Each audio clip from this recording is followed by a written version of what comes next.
Salut la famille, salut la MIFA, salut la mafia, et on va répéter et raconter l'histoire totale en 2018 de ma rencontre donc avec Sylvie. Donc en fait, à l'époque, je venais de sauver Jojo. C'est la première fois que je me retrouvais SDF parce qu'il a fallu que je mette de mon argent. Je me suis mis à découvert. Bref, j'ai tout fait pour que Jojo puisse avoir une vraie vie parce qu'elle était dans une cité, elle se faisait agresser, racketter. Donc je me suis mis contre ces gens. Et finalement, il a fallu que je paye des hôtels, des appart-hôtels, enfin la totale, à manger, des vêtements. Elle avait plus de vêtements parce qu'elle avait maigri. Enfin, je vais tout faire. Et je vais me retrouver dans la merde parce que finalement, ben, sa famille, la curatrice, ils vont raconter des conneries sur moi. Bref. Et de là, donc un jour, je suis contacté sur les réseaux par cette Sylvie qui me dit franchement c'est bien ce que tu as fait et tout, j'apprécie ce que tu as fait, j'aimerais te rencontrer et tout team. Ok, pas de problème. On se rencontre et on sort ensemble. Jusque là tout va bien. Elle me dit bah écoute viens on va manger au restaurant, on va à l'hôtel. Bon je raconte ma situation que finalement j'avais plus de compte en banque, j'étais dans la merde, que je venais de faire tout ça pour une femme. Elle m'a dit, t'inquiète pas, moi j'ai un peu d'argent, c'est pas un souci pour moi.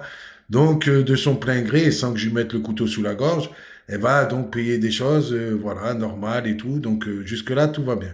Et puis, un jour, du jour au lendemain, on avait rendez-vous, je la vois pas, je m'inquiète, tout ça, et elle va me contacter en me disant, 2, 3 jours après, d'ailleurs, je crois, elle va me contacter en me disant, mon père, il veut plus te voir, viens chercher une partie de tes affaires, sauf une valise.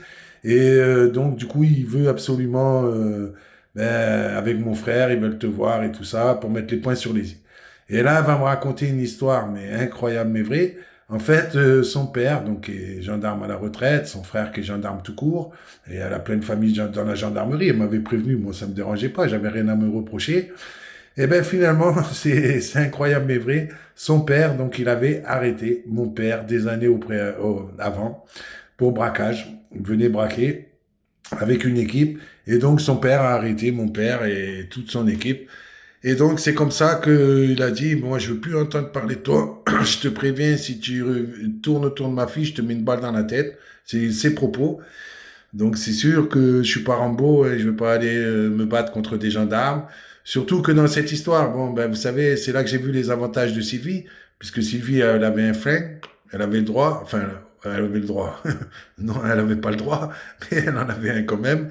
Et puis, il y a cette histoire, alors incroyable mais vraie aussi, où je vais sauver la vie de 2 gendarmes, ou au moins d'un handicap, parce qu'un jour, c'est, heureusement, j'ai des réflexes, un jour, elle conduisait, faisait noir et tout ça, on arrive à un rond-point, elle roule à fond dans un rond-point, et au dernier moment, je vois 2 gendarmes qui sont à la sortie du rond-point qu'elle allait écraser avec sa voiture à fond. Donc imaginez dans l'état qu'ils auraient été, peut-être morts, peut-être handicapés à vie, je n'en sais rien.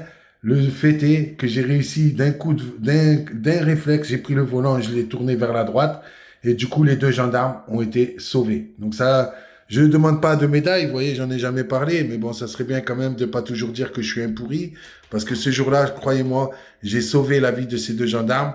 Et en 2018, moi, j'aurai les preuves contre toi, Sylvie, de prouver tout ça. Si vraiment, bah, comme maintenant, tu t'es mis avec une team toute pourrie, hein, et que tu as toujours gardé ma valise avec ma fameuse montre connectée, d'accord? Et puis, les gendarmes, ils vont nous poursuivre. C'est un truc, ah bah oui, après, tu m'étonnes, ils rentrent dans la voiture, on voit la sirène derrière et tout ça. Bien sûr, Sylvie s'arrête à un moment donné. Et l'avantage d'être fille du gendarme, incroyable mais vrai, malgré qu'elle a failli se foncer sur 2 gendarmes, elle va sortir sa carte. Donc elle a une carte de fille de gendarme, hein, sûrement. Elle va leur montrer la carte et je vais leur dire aux gendarmes, heureusement j'ai eu le réflexe de toucher le volant. Hein. Ils vont me dire merci et ils vont nous dire c'est bon, vous pouvez partir. Donc vous voyez, ça c'est quand même les gros avantages quand vous êtes fille de gendarme, hein, quand vous n'êtes pas comme moi fils de gros voyou. Ben, c'est plus facile, hein, c'est vrai, de réussir dans la vie. Et puis aujourd'hui, ben, ce qui est pas normal, c'est que dans cette histoire, finalement, elle me dit maintenant je dois rembourser les restaurants, les hôtels qu'elle a payés. Bon, ben ça, c'est pas sympa de sa part parce que moi, j'y avais rien demandé. C'est elle qui est venue me chercher et elle a gardé ma valise en otage, une de mes valises. Parce que c'était, je me rappelle, j'avais fait la vidéo convoi exceptionnel. J'avais tellement d'affaires que il y avait une valise qu'elle devait me donner, qu'elle me rendra jamais. Et donc, Karine va s'empresser de l'appeler. Elle va appeler toutes les personnes de mon carnet d'adresses avec mes numéros de téléphone. Et maintenant, donc, a priori, cette personne porte plainte contre moi. Mais t'inquiète pas, Sylvie, si un jour on va au tribunal, on reparlera de cette histoire des deux gendarmes que t'as failli tuer.